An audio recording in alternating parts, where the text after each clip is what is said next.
Let's watch one more reel before we start. I need one more. No. Welcome to the Absolute Cinema Review podcast. My name is Matt. My name is Christian. And I'm Mani. And today we're going to be doing what we always do, which is talking cinema, starting with a version of I Made You Watch That Movie, where each of us give each other a movie that we want each other to watch, usually that one of us has seen before, but the other two have not. That was the case this time, but going forward, it might be a movie that none of us have seen, but is just interesting. But this time around, each of us chose a movie that we have seen and gave it to the other two to watch for the first time. And let me just say, some good movies were picked. Some really good movies this week. First movie me and Mani watched, Matt had us watch it, was The Exorcist. That's right. So you want to start right off with the scores? I just want to say it's kind of crazy that you guys had never seen The Exorcist before, but I'm glad that now you have. So I kind of want to hear what you guys thought. All right. My score for The Exorcist. Wow. See that. Okay, Wow. Okay. That's a great score. It's a great score. And my score is... Wow. Seriously? Yeah. A 3? Out of 5? Wasn't blown away by it. No way. No, yeah. Okay. Well, I mean, let's get right into the analysis. I want to hear what you guys thought. Let's get the positive out of the way first. Okay, yeah. Yeah. Dude, I loved that movie. I loved the priest and like the whole Catholic Church like side of the story and like his story with his mom. It was horrifying when the demon turned into his mom at the end. You remember? She's like... Yeah, I remember that. Yeah. I don't know. I thought the exorcism dragged on for so long, which maybe that could be a bad thing, but I loved it. I thought it was super scary. I was watching it at like 4 a.m. too. Yeah. So it was like the ambiance of like my dark room and all that. Yeah, positives of the movie, I'm going to say the acting was incredible. Everybody did a great job setting the scene, whatever the city they were in. I think it was San Francisco or something like that. Something like Maybe that. New York. I think it was New York. Yeah. She's like filming a movie or something. Just all the characters and their backstories and all the world building was great. It looked good. It was like a great movie just to like look at. Yeah, those are the positives I had. Yeah, what didn't you like? I didn't like, and maybe I just wasn't in the mood for a scary movie, or maybe my head wasn't at the right place, but I just didn't find any of it scary at all. Really? Dude, No that's way. what I I was didn't find hearing. any of it scary. That's what I was hearing from people. They're like, oh, it was like funny. I didn't find any of that funny. Dude, I found some of the parts hilarious. It's a little man. dated. It's a little dated, which is why it might come off that way. But I mean, think about like at the time that came out. I mean, you have to understand this is like the godfather of horror movies. So it's like it was revolutionary at the time. And I think for a lot of people, it still stands up today. But I think a lot of the respect that it gets is because it started kind of like a whole wave for horror movies. Obviously a classic. Like every horror movie has elements of this movie in it. Oh, yeah. You know? Yeah, but I think what you said is right. The date that it came out, for me, it personally didn't age well. Like I couldn't find elements of the movie that scary. What was was it just like the scariness that was dated, or what It was was it was mostly the biggest thing that I found not scary about it is the pacing. Like for me, a lot of the times the fear component in a horror movie, it comes from the pacing of like this happens, things get out of control. But in this movie, it's like you see the most batshit crazy thing ever, and then everybody just goes home, gets a good night's rest, and then pulls back up the next day. Yeah, Like that is my only gripe with the movie. That's why I almost wrote 4 and not 4.5. I thought the editing was weird. It was like they would cut to like a different moment, which kind of has no, like, you kind of don't know how it came to be. Like, she's just chilling in a room and then she's in the hospital in the next scene. And I don't really know how that happened. Like, they kind of didn't introduce things. It was kind of like the inverse of, like, you know how Martin Scorsese, when he edits his movies, he'll, like, go to the next scene before, like, a conversation is finished? Yes, yeah, I love that. So it's, like, really fast-paced. I feel like this was, like, the inverse of that. Like, I don't really know how to explain it. Yeah, but it was, like, weirdly edited. I don't really know how to... He allows like scenes to die down. Like one of the examples is when the priest first comes into the house to check on the daughter. And she's like, this is another thing that got me. It's like, she is obviously possessed. You don't need to have any second doubts. Oh my God. And he was like, yeah, all right, whatever. And then just goes home. And then that's the other thing. Like it starts off and the priest he's already just in shambles. Like before the movie starts, like it starts out with him like pretty distressed, and then it ends with him just being slightly more distressed. Yeah. Did he die? Oh yeah, you're right. Yeah. Jumped out the window. Yeah, it's pretty distressed. How much more distressed can it get? But like, yeah, he was during the peak of the exorcism, like he got pretty mad, but like it's not like he was in a good place to start with, or yeah. I mean, I guess it just like went from bad to worse. I feel. Yeah. One more thing about the editing, there was one where it did work a lot, like the kind of big switch from scene to scene, like tone wise, I guess, where the priest is in the church praying and. It like the scene doesn't even start yet, but the dialogue comes in before the camera actually switches visually, and she goes like, "What a lovely day for an exorcism," or something like that, and then it like switches halfway through her saying that just to her like disgusting face. That was terrifying. Yeah, I think what's his name, William Friedkin. Right now. Yeah, he's obviously super talented. Like has a bunch of classics. Like I looked at his Yeah, I didn't look. What did he make? He made To Live and Die in L.A. I started that. I'm halfway through. It's pretty good. What else did he make? He made can't remember now. Sorcerer. Yeah, that's another one. I will say though, like, I mean, I think 3 is not like too far off from what I first gave it. I think gave you it have when it I as watched a it. 3 on Letterboxd right now. Yeah. So I don't think it's that crazy. I was just surprised that like you watched it like this past week and gave it that. But Christian, like 4.5 out of 5 is a very high score. Like, is there one overarching thing that you feel like you can point to be like, this made it for me? Dude, I don't know. I think just because, you know how I gave Halloween a 3 out of 5, right? Yeah. Like I've said time and time again that I don't like that movie that much. I think this has every element from the classic horror movies that I haven't really seen that I was missing from Halloween. Yeah. Like I was like, okay, I understand why this is a classic. It was just terrifying. Obviously, like I said, the editing was kind of weird and like scenes kind of came out of nowhere, or like plot stuff came out of nowhere. But like, obviously I know what's going to happen in the movie because it's just I can't like get away from knowing what's going to happen. That's the other thing. I mean, it serves to this movie. It's a classic. And while watching the movie, it's like, oh, I know exactly what's going to happen, kind of, with some small turns here and there with the doctors and stuff like that. I will say, I really liked how they portrayed the medical field and trying to get a diagnosis and stuff like that. I mean, that was pretty accurate for the times. The frustration. Yeah. It's like accurate for now. It's almost like Memories of Murder. Like the technology just didn't exist at the time for them to like. I mean, it's obviously like an exorcism. So I mean, I don't think the technology would ever exist now. For this. Yeah, but I mean, obviously we have more advanced medical technology. So like looking at what they used for what they had at the time is just like.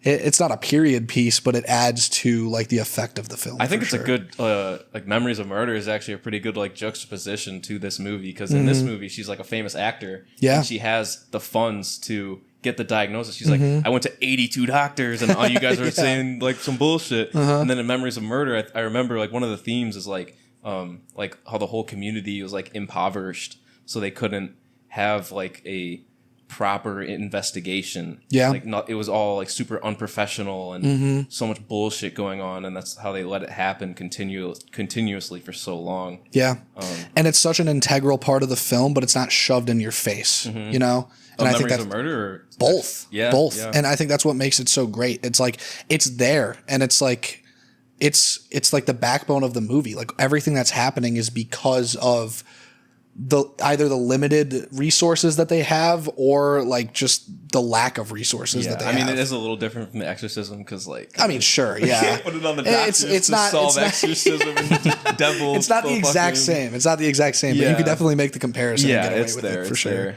Yeah. But overall, I mean, I'm glad you guys liked the movie. I think it was 100% worth the watch. I'm sure you guys would agree. Yeah. I'm glad you made me watch it. Yeah. Yeah, it was all right. I thought it was mid, but it's okay. I'm glad. I was on my watch list. You watched it? Yeah, I was going to watch it anyways. Okay. Yeah. So pretty good. At least there's that. Yeah. The movie that I made both of them watch is Before the Devil Knows You're Dead. So what are you guys' scores? All right. I'm happy that I watched this movie. I just want to say that before I reveal my score. I didn't know anything about it before Monty recommended it, and I went in kind of blind, and I'm happy that I did. And given that information, this is my score. Whoa. Let's go. Yep. Really? Nice. So this is my score. Wow. Okay, that's fair. Okay. Okay, interesting. Yeah. I knew you would like this movie because you told me you really love sad movies. So I was like, thinking about maybe the saddest movie I could recommend. I feel like it's kind of a coincidence that I like sad movies. I don't know. It's not like a type that I have. It's not like I seek out sad movies because I know I'm going to like it. I feel like it's more so that the movies that I watch that move me to be sad just end up being very compelling. Yeah, that makes sense. And it's just like a trend in a lot of like the top movies that I rate. And to be fair, I was in between like a 4 or a 4.5 out of 5 for this movie. But the more I thought about it all day, I watched it today, this morning. And the more I thought about it throughout the day, the more I gave it some consideration in between like stellar acting performances, some camera work, the different ways that Sidney Lumet used time and the change in the timeline throughout the movie to provide perspective on what was going on really did it for me. Especially when it came to building suspense. Like, for example, when the dad, Charles, found out that Andy and Hank were the ones that were behind the robbery, that's kind of when like the timeline really started to build suspense, and the cutting back and forth was like especially helpful. And I thought it was really cool. Usually I find it annoying when movies replay scenes in any context, but in this movie I thought it was really cool. Like, for example, there are 2 scenes in the movie that play the same audio but show different perspectives. And it's the scene where Andy is telling Hank about the opportunity to rob the jewelry store in his office. Mm-hmm. And the first clip that plays is from the perspective of Hank finding out. And so you see him facing the camera and finding out the details about it and not really sure. He's the one that's sitting in the chair across the desk from Andy. But then later in the movie, maybe 30 minutes later, you get the other perspective where it repeats the same audio you heard, but it's from it's from Andy's perspective, where he's sitting on the desk talking down to Hank. And that kind of difference of who's talking, you hear the same thing twice, but it almost feels different because of the different camera angle and just like the position of who's talking, who feels like they're in power, either receiving or telling the news. Stuff like that throughout the entire movie I thought was so great. And I mean, obviously another high point is just Philip Seymour Hoffman's acting performance. Yeah, this is this is probably my favorite performance from I would him. probably agree. It's my favorite performance by Philip Seymour Hoffman. Wait, no, I lied. The Master. Wait. Oh. No, The Master. Actually, I'm going to take this one over The Master, actually. Really? Wow. I think it's close. That scene in the car was fantastic, where he kind of breaks down in front of his wife, right? Was it his wife in the car? Yeah. That was incredible, a piece of acting. Just seeing him break down over the movie. Yeah. Is... The thing I didn't like, where I don't have it as a 4 or higher, I did not like the editing to where they showed the same scenes over and over again. Like, I understand, like, maybe the director wanted to, like, kind of, like, entrap us in this moment that, like, changes their lives forever. That's why he keeps playing it again and again, because they're probably replaying their actions in their heads again and again. Yeah. Mm-hmm. Kind of like that parallel there. Yeah. But it just didn't work for me fully. Like, I was kind of not like annoyed with it, but it was just like, all right, I want to see where this goes. Yeah. And we're like 40 minutes in playing the same 7 minutes over and over again. Yeah. It is a pretty long clip to play back over and over again. And I can see how that might be perceived as annoying, which is why, I mentioned that, because usually I would probably not be a fan, but I found value in it for sure. Like I explained, like the changing of perspective. The reason they're replaying the scenes is because it's not the same exact scene. Like you're seeing similar things, but it's from a different perspective. And that's what I thought that was purposeful. No, yeah. I mean, obviously I understand that. I'm not saying it wasn't for no reason. I'm just saying it didn't work for me. Yeah, I totally understand too, just because it's like you are replaying in a sense the same content.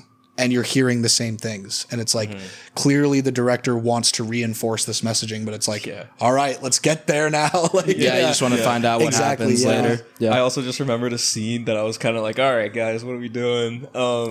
Philip Seymour Hoffman's like towards the end of the movie, he's like kind of losing his shit.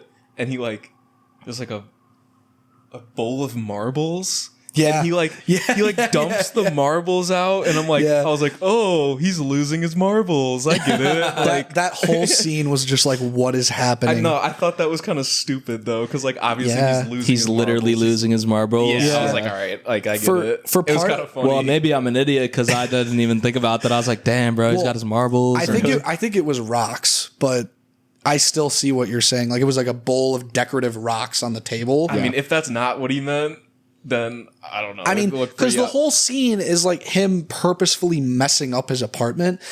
The whole time I was watching it, I was like, is he trying to make it look like there was a struggle or a fight for some reason? Like, I think he was just losing his shit. I think it kind of encapsulates his character where he's extremely distraught, but he has to live this super upkeeping life. So he doesn't have the emotional availability to kind of just like ransack his apartment like somebody else would. It's like, he's, messed up in that way. I will say another thing that I really liked about his character is that even when he was saying something super drastic or changing about the movie, or not changing, drastic and pivotal to the story, like within the movie, his character's dialogue, it was always nonchalant and straight to the point. Yeah. Like he literally spoke in the same tone. He's like, all right, Hank, so we're going to rob this store and here's exactly what you're going to do. And you're not going to be a baby and you're going to rob them blind and nobody's going to get just hurt. Extremely monotone. Yeah, exactly. It's like, this is like, almost like not even an acting. Exactly. Like it just like sounds like somebody in real life. I thought that was so good. That's like the Philip Seymour Hoffman special. I feel like he just delivers his lines with such like,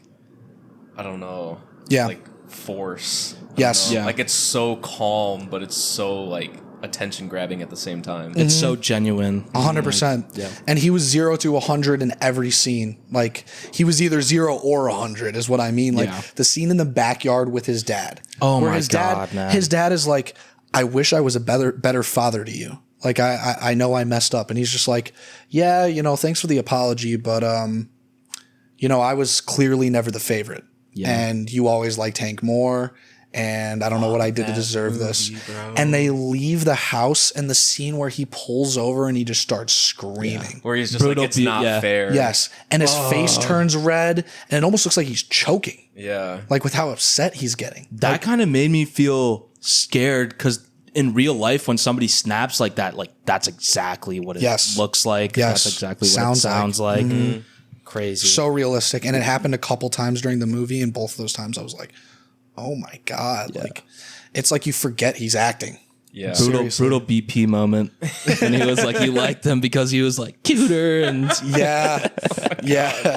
Jesus. I mean, true, but yeah. I mean, there were just a couple pivotal moments. Like the ending too was just insane. Like you start to see him lose his mind when he pours those rocks out onto the ground in his apartment, but then he just starts killing people. He just starts going on a killing spree. Yeah. Like all he had to do was pay that guy back. The guy that was I forget the guy's name that actually went through with the robbery. Right, though. It wasn't just going to be a one-time payment. Yeah, that's true. But I mean, there were other ways to go about it, and just like him fully escalating the situation and just shooting the guy. They got backed into a corner, Yeah. and like they were already so distraught. It makes sense that they kind of just lost it. Yeah. Everybody just makes the worst possible decision they can, and every single decision has the worst consequence that it has. And also, I think an interesting part of the movie is the way that his Andy's relationship with Hank changes. It starts with him like pretending that he's looking out for his best interest, but then you see why he doesn't like see him in the best light, and almost like how he was just taking advantage of him to rob his parents' jewelry store, and because he clearly hates his parents, but the way that Hank like actually cares but still is going through with it because of better intentions, like for his actual kid, and to pay for things that matter versus drugs and this lifestyle that Andy just can't escape. Is interesting. And then at the end, like when they go to rob Andy's drug dealer together, and Andy's killed the drug dealer and killed the guy that was laying on the bed, and he's like, "Did you touch anything? Tell me, did you touch anything? Are you sure?" Like he's screaming at him. Like you see a full breakdown of his character. I mean, you see like his real intentions towards his family. Oh my God. And it all comes out. There were just so many things that I just felt like, Dude, I feel like his dad killing him at the end. Oh my god. Oh my god. Yeah. After they just had that breakthrough. Didn't the dad kill himself at the end too? Because like he walks off into the light. Into the light. It was symbolizing, I mean, he had no it was symbolizing that without his wife, he had no purpose of living. He was done. And the fact that he killed his son. It's just over for after that. Yeah, it is. Just be wraps, bro. And you know, it's so fucked up. Although the ending is that fucked up, it is the perfect conclusion. Yeah. I don't see it ending any other way than that, you know? And the fact that Hank is the one that gets off and he's referred to as like the baby in the movie. Yeah. But you realize that he did what he did. Although, I mean, what he did ended up turning out terrible and what he agreed to was not good. He himself is not a great guy with the best intentions. No. He did what he did like with a good heart. You know what I mean? Like he needed the money to like provide for his kid. And like there were other things that he needed to pay for that, you know, weren't as sinister as what Andy had going on. Granted, you know, Hank had his flaws too. I mean, he was screwing his brother's I was gonna say, he did pretty morally No. I'm putting it in the context of like evil that goes on in the movie. He's not right if we're by talking about like who's worse. Exactly. I mean, nobody. I feel like right nobody in the context, movie is necessarily super evil. They're not. But I mean, they're not super good though. They're not. No. Then the nature of the movie itself is very evil. It's a lot of gray areas. Yeah, 100%. But I also wanted to touch on one of the dude, like when they went to rob the drug dealer at the end, and Philip Seymour Hoffman's character looks down onto the bed and sees the guy passed out. Yeah, I feel like he sees himself in that character, and that was one of the most depressing scenes. And then it just kills him. Yeah, like he didn't have to kill that guy. He was out. No, he wasn't seeing anything. Just like mad at himself. Yeah, for like taking the path of life that maybe he chose. 100%. It's like true reconciliation of who he is. In the movie. Yeah, totally. Overall, though, I mean, what a great movie. Yeah. It really was. My first Sidney Lumet movie, I think, as well. You haven't seen 12 Angry Men? No. Oh, bro, lock in. Lock in, bro. I'm going to now, especially, you know, I've gotten a taste. I mean, it was great. So, thank you, Monty, for suggesting this movie. Yeah, that was super depressing, but also very good. That's my goal, man. Yep. Let's go on to the next movie. Yeah. The last movie, so I recommended it to them. So, Matt and Monty had to watch Ghost Dog, The Way of the Samurai. All right. So, my score for Ghost Dog, Way of the Samurai is, boom, 3.5 out of 5. And my score is... 3.5 out of 5. 3.5 out of 5. That's fair. That's fair. Let's hear it. I'll just start by saying this movie was fun. Yeah. This movie was fun. It was cool as fuck. It was. Yeah. It was cool action. And it was like, it like half of the movie was like I was seeing like a more poorly iterated version of like The Sopranos or Goodfellas in the mob side of the movie. But then like Ghost Dog himself was just such like a badass, nonchalant addition to that it was like interesting. And then the samurai twist of him having like this personal code was almost like a fusion of two genres, it felt like. Definitely. But overall, super fun. I think my main takeaway that boosted the score for me had to have been the soundtrack. Yeah. I mean, 100%. I mean, the sounds that weren't like songs that were just added to the movie were all done by RZA.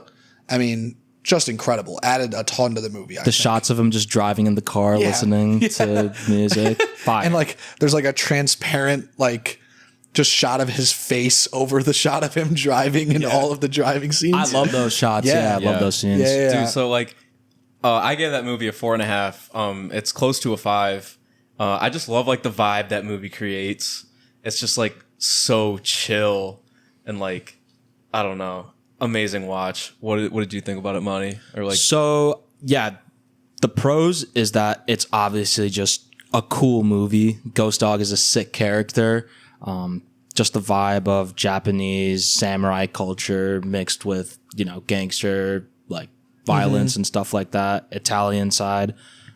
It was cool, and this is kind of an unfair thing to dock the movie on, but I think one of the biggest things that made me not like it as much is really just the budget.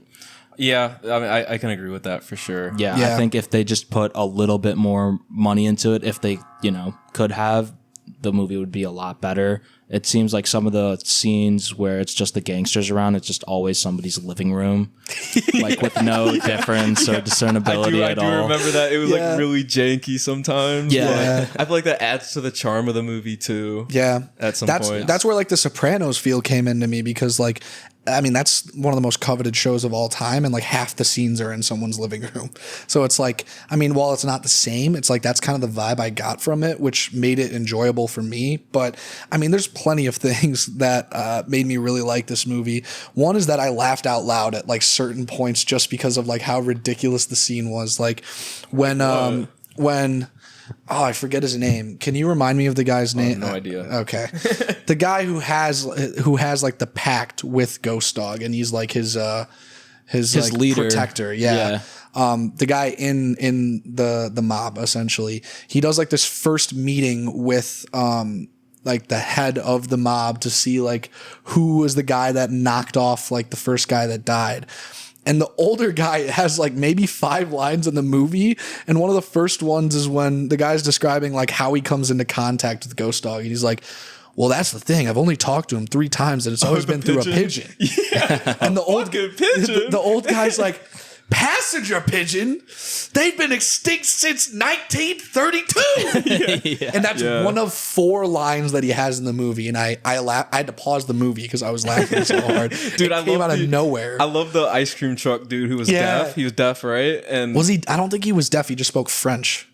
Oh wait, yeah, okay. Yeah. They just didn't know each other's languages. Yeah, my bad. It's. I mean, it hasn't been that long, but I want to watch it again. Mm-hmm. But yeah, like they don't understand each other, but like they're still homies. Yeah, and they like converse, like they understand some things sometimes. Sometimes they have no idea what the fuck, and they're just kind of just both vibing and saying their own thing to each other, but they're just vibing at the end of the day. That's so funny. I think it's funny. So cool. It's funny too because half the time, like it's pretty clear that they can't understand each other, but the ice cream truck guy will say something in French and then Ghost Dog will repeat what he just said in English. Like he can understand him, but like he clearly can't. I think it's just meant to signify how close of a relationship they have. Is like he doesn't actually know what he's saying in French, but he gets what he means because they hang out so much. And he's like, it follows like he's introduced as a character once he meets that little girl on the bench, and she's like, my mom told me that you stay up where the pigeons are and you don't have any friends. And he's like, no, I actually have a best friend. He's right over there. And then that's when his character comes in, and they show that based on like the language barrier, but showing that they can still get along. He's just like a wise old man, but an assassin at the same time. Yeah, dude. Yeah, but I mean, there were plenty of things to like about this movie. Like I mentioned, like the sit down at the beginning when he's explaining who Ghost Dog is.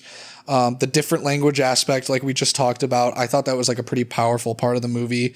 The scene where he changes into the suit because he wants to look more professional. The whole movie he's in like the same drip, same outfit, but then he literally just stops a couple on the street and robs them for their clothes. I don't remember that. He stops a couple on the street that's clearly just on a night out, doesn't harm them or anything, takes them into an alley, takes both of their outfits. But then it cuts to him putting on the guy's suit and changing his license plate because he has to go to the mob house. And this was one of the most badass parts of the movie, because throughout the entire movie he's quoting this book that he's reading, which is essentially his code of the samurai. And the quote that he uses is essentially, if you get stalled when you're trying to like fight an enemy or you need to move to plan B, don't try to take the long way around, just charge straight in, essentially.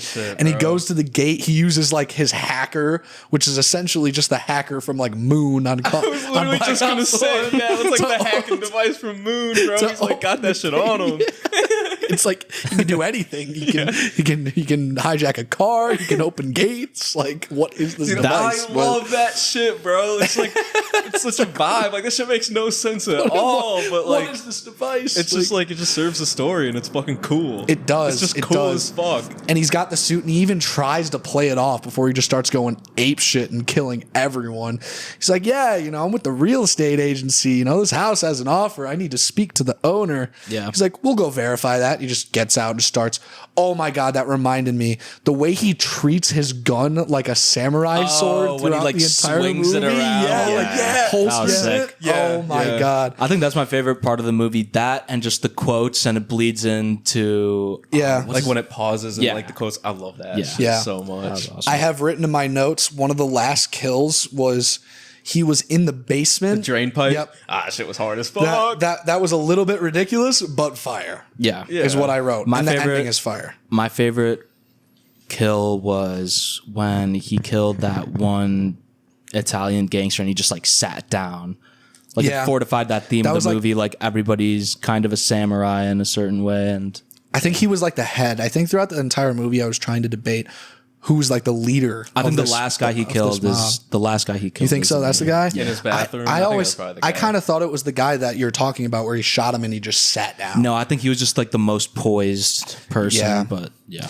I think the two most interesting characters throughout the movie are the daughter of like that guy in the mob that has the book, where at the beginning Ghost Dog decides not to kill her, and he picks the book up off the floor and she's like, oh yeah, it's based in ancient Japan, it's a pretty good read. And then he reads it, and then the little girl that he meets on the bench, and he gives her the book to read, and he's like, I want you to tell me what you think about this book and give it back, and like when you give it back, tell me what you thought. And then at the end, when it seemingly he like knows he's about to die, he gives her the book that is his like personal like credo and like what he lives his life on, like the samurai code. He gives her the book and he's like, I want you to read this. She's like, what did you think about it? He's like, I really liked it.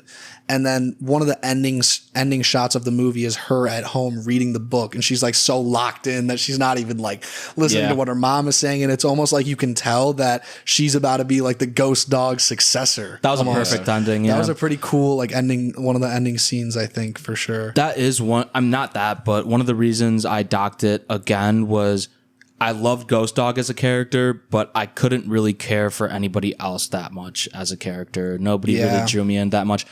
That girl that we first saw when he did his first assassination or whatever, she kind of lingers around as some sort of, I don't know, really remember that like character at all. ornament or set piece. I mean, she really doesn't have any purpose other than she's just there. Same with a couple of the other gangsters in it. I didn't really care about the gangsters that much. I feel like they were kind of just there to serve Ghost Dog's story. I mean, it's like a very character-driven movie with just him as the character that's being driven. I really like the ice cream truck dude and their relationship. He was cool, I like the little girl from the park. Those are kind of the only three characters I really think of when I think of the movie. Obviously, the mobsters are there to be killed off in a cool ass fucking way, and like they're kind of.